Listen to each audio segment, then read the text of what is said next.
As we discussed in our last lesson, you have many ways you can expose your prospect to the FEG opportunity. But you must remember that this is just the initial exposure. You're on first base. You need to make it all the way home. After the initial exposure, you'll probably know which of your prospects have enough interest to go further. It is now your job to take them through a logical progression. So in this lesson, we'll talk about second base in your cycle of duplication. And this is where you'll be able to build belief. That is, getting your prospect the information they need to make a positive and informed decision. There are several factors that will influence how effective you are in getting a positive decision. One of them is already in play, and that is, how good is your relationship with your prospect? More that they know, like, and trust you, the higher the probability that they'll want to be in business with you. Secondly, how effective can you be in pointing out how this business will help them achieve their goals? Remember, people will do things for their reasons, not for ours. The final factor is how effective can you be in finding out exactly what your prospect needs to know in order to make a positive decision, and then provide that information to them. In this lesson on building belief, it is our objective to show you how to effectively accomplish the goals just discussed. And after the initial exposure, you'll want to determine the level of interest your prospect has and what they have reviewed so far. And to do this, you must follow up. There are several different exposure methods, as we discussed. Regardless of whether it was a live webinar, conference call, meeting, there are two methodologies that you'll want to employ. One, you will want to have your prospect on a three-way call with your sponsor or upline, and you will want to meet them in person. It is important to note that you'll want to follow up with your prospect very soon after the initial exposure, as this will be the time in which they have the highest level of interest. Whether that interest is in starting their retirement program or doing this and joining you in the crusade to help America retire with dignity, this level of interest will decline as time passes. I would suggest that your follow-up should be within 1 to 2 days of the initial exposure. This will be done over the phone or in person. Do not attempt to complete your follow-up through an email or by texting. You'll also find that the person-to-person follow-up will be the preferred method, and this will always increase the chances of getting a positive decision. This person-to-person meeting will be easy to set up if your prospect is local, and you'll use your sponsor or upline on a three-way call to start the follow-up process. So you're ready to follow up and build belief. There are several venues to help you build belief, and they start with the three-way call with your sponsor or upline, and then can include such tools as your replicated website, live meetings, super Saturdays, local trainings, other conference calls or webinars your prospect may not have yet seen or been on. So in order to get your prospect moving in the right direction, you'll want to make that follow-up call or meeting right away, and after customary small talk, you can ask your prospect, what did you like best about what you've seen so far about the FEG opportunity? And now be quiet. Let them talk until they're finished. The key to the follow-up is to be able to show how the FEG opportunity will fulfill the needs of your prospect, whatever they are. Whatever they are is very important because you may not know what they are. Your prospect holds the keys of what will gain that positive decision that you're looking for, and they'll give you those keys if you just give them a chance and let them do it. Too many times we're so eager to let the prospect know what we like about the opportunity, we don't give them the chance to unlock the secrets to what they're looking for. As the prospect is telling you what they liked, they'll also have some questions that will come up in the conversation. This is where you simply ask, well, Janet, it seems that you have an interest in the FEG opportunity. Would you then be open to receiving more information? As they respond in the affirmative or after a question that they have for you, your objective is to put them on a three-way call with your upline or sponsor. You can simply say, you know, Janet, that's a very good question. As a matter of fact, I'll be talking with Tom, one of the leaders in the company. I'd like to introduce you to him as he's had a great deal of help for me, and let's pose that question to him also. It would be best if you already had set up a time with your sponsor for a three-way call before the webinar or call that exposes the business to your prospect. This allows you to immediately set up the three-way call with your prospect. If you have not done this, you might ask, what times in the next day or so would you not be available? If I could arrange a brief phone conversation among the three of us. Notice that I asked what times the prospect would not be available since I don't have my sponsor's schedule, and this gives me a little bit of a leeway. I'm going to take the opportunity here to set the appointment for the three-way call. This will accomplish several goals. It'll allow me to have my prospect talk with whom he or she will consider to be an expert, and they'll pay more attention. It allows me to learn as I hear him give the answers to my prospect's questions, and most importantly, it shows my prospect by example that they may be in business for themselves, but they are not in business by themselves. When they come back and wonder if they can do this business, I can point out the fact that I didn't have all the answers. When they had questions, I had the support at my fingertips, just as they will have if they join you with Freedom Equity Group. So let's take this opportunity to see the mechanics, reasons, and processes for doing the three-way call. A three-way call is a simple way for you to leverage the talents and knowledge of the agents in your upline for the benefit in building your organization. A three-way call is when you put one of your prospects with whom has already seen something to do with the business, website, webinar, etc., on the phone with you and an agent in your upline simultaneously. A three-way call has three purposes. First of all, this gives you the ability to leverage the knowledge, talent, and posture of someone who has been involved in FEG longer than you. Their belief system is probably greater than yours, and their enthusiasm for the business and success with the products will come through. They also have the ability to answer the questions that you may not be able to, and they have the ability to garner the attention of your prospect more readily than you could at this point in time, which is precisely the second point. The second reason is to open up the mind of the prospect to all that FEG has to offer. You see, you may be too close to your prospect to gain their undivided attention regarding Freedom Equity Group. Many times you'll find that your friend or associate have known you so many years, they'll be interrupting your presentation with questions or not taking you as seriously as you would like them to. By setting up a phone appointment with your upline and your prospect, you put into their minds that you have the expert available to you, and you think enough about your prospect to allow them to get all of the information right from the horse's mouth, so to speak. As unusual as it may seem, the person you put your prospect on the phone with will have an easier time of keeping your prospect's attention so they can make an informed decision on how the FEG opportunity and crusade will benefit them. As they say, you're never a prophet in your own town. The expert is someone from out of town. They're really impressive if they carry a briefcase. And three, finally, the third reason for a three-way call is probably the most important in that it demonstrates the duplicatability of the FEG business model. One of the most difficult assumptions that a new agent makes is that they would not be able to approach or explain our business to other people. When you can demonstrate, not tell them, but actually show them that expert help is as close as their phone, that reason for not joining you in the business is totally wiped out.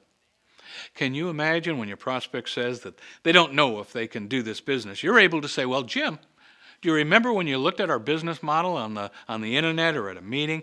You had questions, didn't you? And as you know, I didn't answer your questions. I put you on the phone with Susan, and all I did was introduce Susan, and she took it from there. Do you think you're able to introduce your prospect to Susan over the phone and let her take it from there?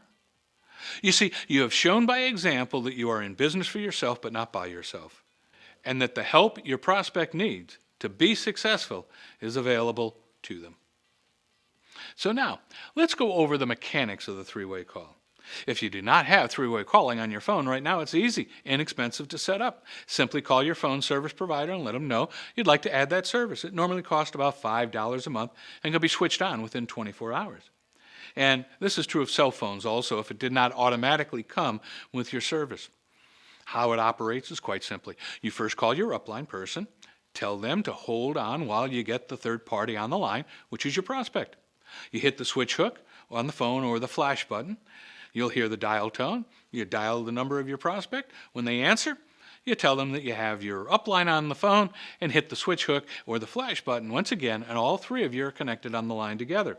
That is the way the three individuals end up on the phone. So let's take a look at the actual flow of the call and what happens behind the scenes prior to the call. So here you are. You're talking to your prospect after they have had their initial exposure to the business, which is normally a website visit or a live webinar, video, internet presentation, whatever. They have questions. Your best strategy is not to answer those questions, but to let your prospect know that they're very good questions and that they should get the best information available and that you have access to one of the most knowledgeable people in the company, and they can effect a conference call with that individual to get their questions answered. You need to edify your upline that you're going to put on the phone with your prospect so they have a feeling that you're going out of your way to set your prospect up in a conversation with a very important person. You then need to set the date and time that this will take place. Obviously, before this takes place, you have already found out from your sponsor what their time availability is for three-way calls. The first person you call for the three-way is your sponsor or upline. About 5 minutes before the appointed time. Here, you give some background on your prospect to your upline so they're prepared for the call.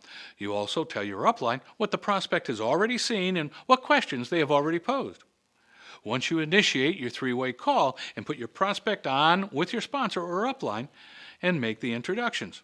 Your upline should start out with the conversation by edifying you to let your prospect know that they have a very talented individual as their potential sponsor.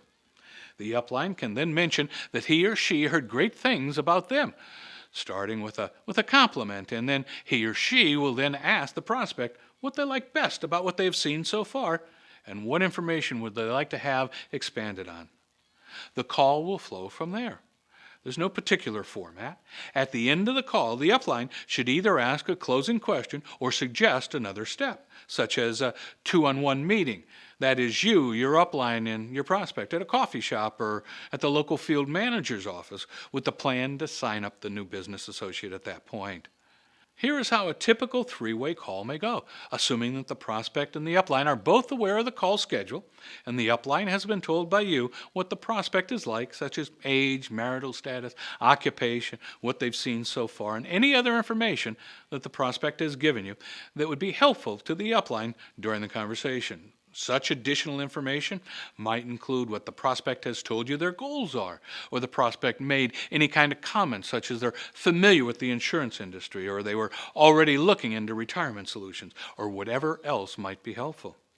You would first call your upline as planned, make sure they have the latest information on your prospect, and then tell them you're going to tie the prospect into the call at that time. Here's how the conversation might go as the prospect, Jim, answers the phone and you have your upline, Susan, on the line. Hello, Jim. Rick here, calling as promised at 7 p.m.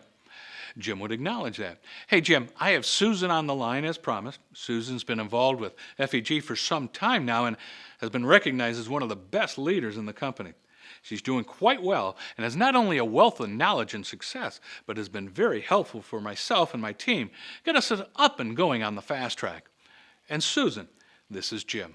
As I told you, Jim and I know each other from work, and Jim, although very busy, is one of those rare individuals who takes any project seriously if he sees merit. And right now, he's checking out the FEG opportunity to see if there's a fit for him. So Jim, this is Susan, and Susan, this is Jim. At this point, you're done. This call should be handled by Susan from this point forward.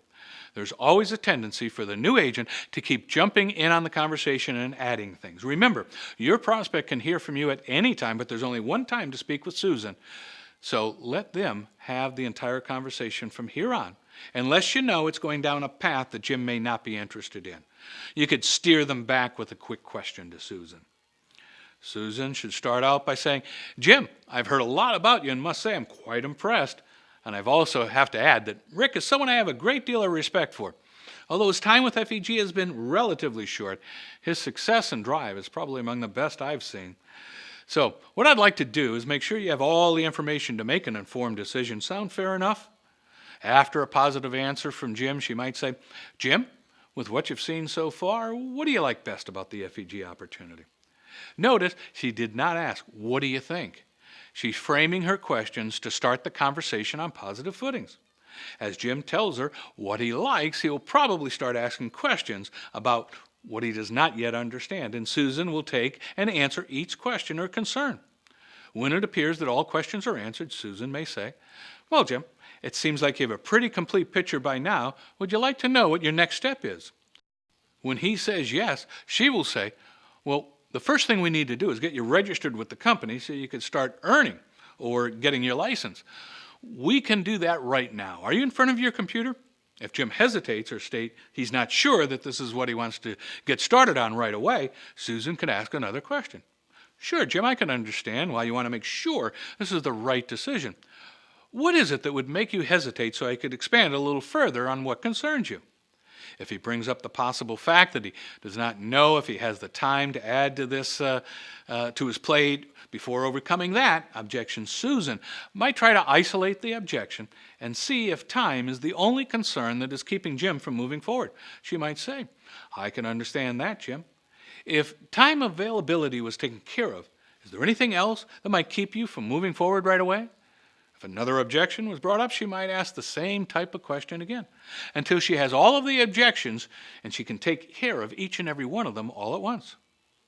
Remember from our answering objections training that the first objection is probably a smokescreen and that the real objection may not come out until we delve a little deeper into the conversation. At the end of the three-way call, your prospect may be ready to sign up or may still be hesitant. If hesitant, you would go on to the next step of building belief. As you remember from our cycle of duplication training, this may be a local meeting or a two-on-one meeting. If your upline is local to you, that would be best.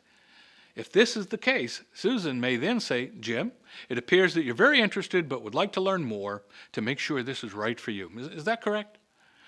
Jim says yes. Susan would invite him to a local meeting or to a coffee shop to meet with you and your prospect live. In either case, the three-way call is an invaluable business-building technique that leverages your upline's talent, knowledge, and posture, opens the mind of your prospect to information, and clearly demonstrates by example the duplicatability of our business model so that your prospect sees that they can do it also. Remember, your upline gets paid on your business whether or not you use them. So use them effectively and leverage their knowledge, posture, and talent to help you build your business. So now that we have some of the various ways that you can help your prospect to build their belief in FEG opportunity and the retirement program, the bottom line is, would they like to join us? It's time to get a positive decision, and that will bring us to third base in the next lesson in the Academy, the cycle of duplication. We'll be getting into asking the closing questions and answering their objections and getting a positive decision. We'll see you there.